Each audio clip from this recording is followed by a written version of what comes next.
결론부터 나누자면 대부분의 이러한 종교적인 고민들은 마치 나는 말씀에 근거해서 최선을 다했지만 원하는 답을 얻지 못해서 고민이라고 하는데 절대 그럴 리 없습니다. 두드리고 찾는 것도 스스로 결과를 내지 못하는 자들이 엄한 종교심에 쩔어 제대로 해본 적도 없으면서 그 책임을 떠넘기는 경우가 너무나도 많으니 정말 그런지 살펴보겠습니다. 참으로 많은 신자들이 가진 고민들을 들어보면 대부분 똑같은 것들이 꽤 있는데 그 말은 말씀에 대해 제대로 배우지 못했다는 반증이기도 합니다. 그러면 교인들이 가진 고민들은 과연 무엇이 있을까요? 설교를 들어도 삶에 적용시킬 수 없는 경우, 지금도 여전한 종교적인 관행에 대한 환멸 등이 있는데 그중 하나님이 느껴지지 않아요. 나를 향한 하나님의 뜻이 무엇인지 모르겠어요. 아무리 교회 열심히 나가고 설교를 들어도 변화되지 않는 삶, 이 세 가지 궁금증이 가장 큰 것으로 보입니다. 우선 하나님은 사람의 오감으로 절대 느낄 수 있는 분이 아닙니다. 설교 듣고 기도하다가 마음이 뜨거워지고 은혜를 받았다로 이것이 하나님을 느낀 것으로 착각하는 이들이 많지만 이는 앞으로도 이런 오감이 없으면 은혜 받은 것으로 여기지 않겠다, 하나님은 없는 것으로 여기겠다는 단정과도 같아 주의를 해야 하는 부분인데 한국교회 사람들은 경험을 중요시하는 경향이 짙어서 이런 것이 종교적인 행위라 잘못이라는 것을 인정하려도 들지 않습니다. 결국 도마와 같이 나는 내가 보고 듣고 느껴야 믿겠다는 것과도 같은데 보지 않고도 믿어야 하는 진정한 믿음이 너무나 약하기 때문에 육신과 종교 그리고 오감에 의존하는 경향에 지쳐서 그런 것이지만 베드로도 주님 앞에서 물에 빠졌으니 우리야 오죽할까요?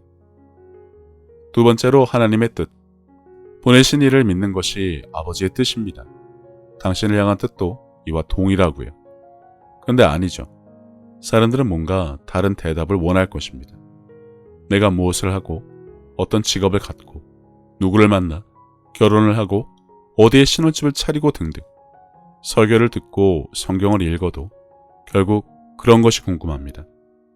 누구든 단지 내가 듣고 싶은 말을 그대로 해주며 날 인정하고 공감해주는 상대를 찾는 경향이 많으니까요. 그리고 바뀌지 않는 삶. 설교 듣고 성경 읽으면 저절로 알아서 삶이 바뀐다고 누가 그랬는지 모르겠지만 성경 어디에도 그런 말은 없습니다. 삶이 바뀌는 것을 원하면 믿음으로 말씀을 행하면 됩니다. 뭘 특정지어 변화를 원하는지 몰라도 말씀대로 사라지지 않는 고민이 있다면 그건 안 되는 것보다 안 하는 것, 대충 하다가 많은 원래 삶의 습관, 끈기와 용기, 그리고 추진력이 없는 문제인지 점검해야 합니다. 그들이 묻되 우리가 어떻게 하여야 하나님의 일을 하오리이까?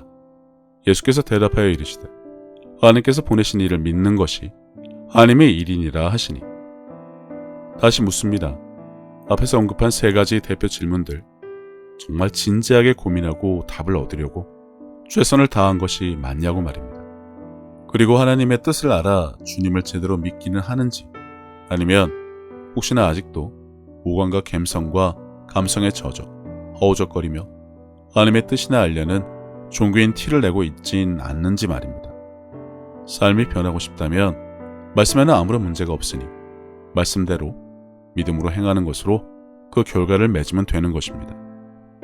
이처럼 믿음으로 말씀을 행하는 자들도 사도 바울처럼 세상에 살면서 어쩔 수 없이 크고 작은 죄를 지으며 살면서도 해바라기처럼 여전히 그분의 사랑 안에, 믿음 안에, 말씀 위에 서서 주님의 일을 하며 그분만을 바라보며 감사와 기쁨의 삶을 살아갑니다.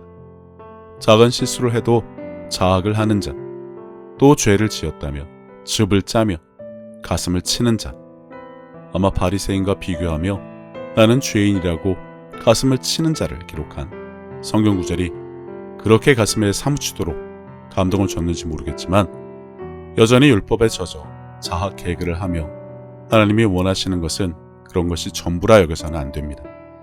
젖이나 먹는 자, 낯띠 낮은 종교심에 쩔은 자가 그런 것을 강조할 뿐 장성에서 단단한 음식을 먹는 자가 할 일은 아니라고 봅니다.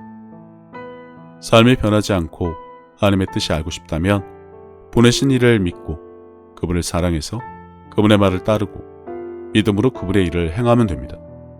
주님이 알려주신 말씀이니 간단하지만 분명하죠. 그 안에서 자신을 발견하지 못했다면 분명 그렇게 살지 않아서 그런 것뿐입니다.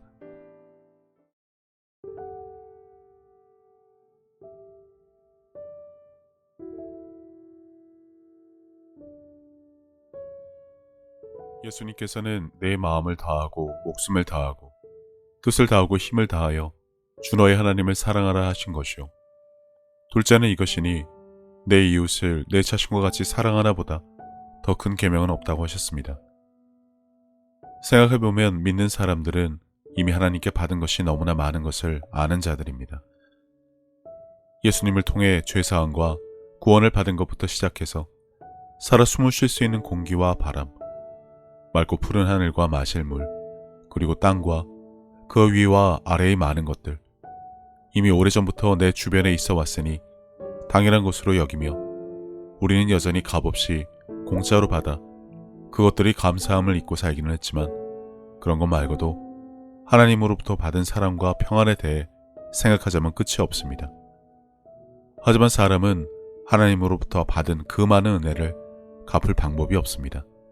그래서 하나님께서는 내 이웃을 내 몸같이 사랑하는 것으로 그것을 대신 갚으라고 하신 것인지도 모릅니다.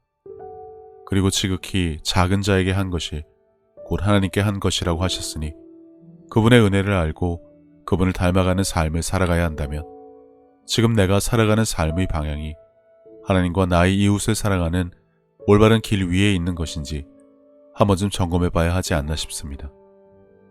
이와 같이 하나님의 뜻, 그분이 기뻐하실 일이 무엇인지 알고 내게 주어진 소명을 다하기 위해 끊임없이 힘쓰고 노력하는 것도 크리스찬들이 마땅히 해야 할 일이 아닐까라는 생각을 해봅니다. 이제는 세상 유행에 따라 요동치던 내 마음을 모두 내려놓고 혼자서 하나님의 뜻을 헤아리는 시간을 가져보시기를 권해봅니다. 하나님은 세상 모든 사람들을 사랑하십니다. 그렇기 때문에 당신이 사랑받기에 마땅한 사람인 것처럼 당신의 가족도 이웃도 그분에게는 마찬가지로 소중한 자녀들입니다. 당신이 어려운 상황을 겪었을 때 하나님께서 당신의 삶에 관여하실 수 있도록 마음의 문을 열고 그분을 신뢰하며 동행하는 삶을 살아왔듯이 이제 당신도 다른 사람들에게 먼저 다가가서 손을 내미는 귀한 삶이 되어주시기를 바랍니다. 예수님께서 주신 새 계명, 서로 사랑하라. 저도 늘 제 자리에서 최선을 다하여 섬기고 사랑하며 살도록 하겠습니다. 감사합니다.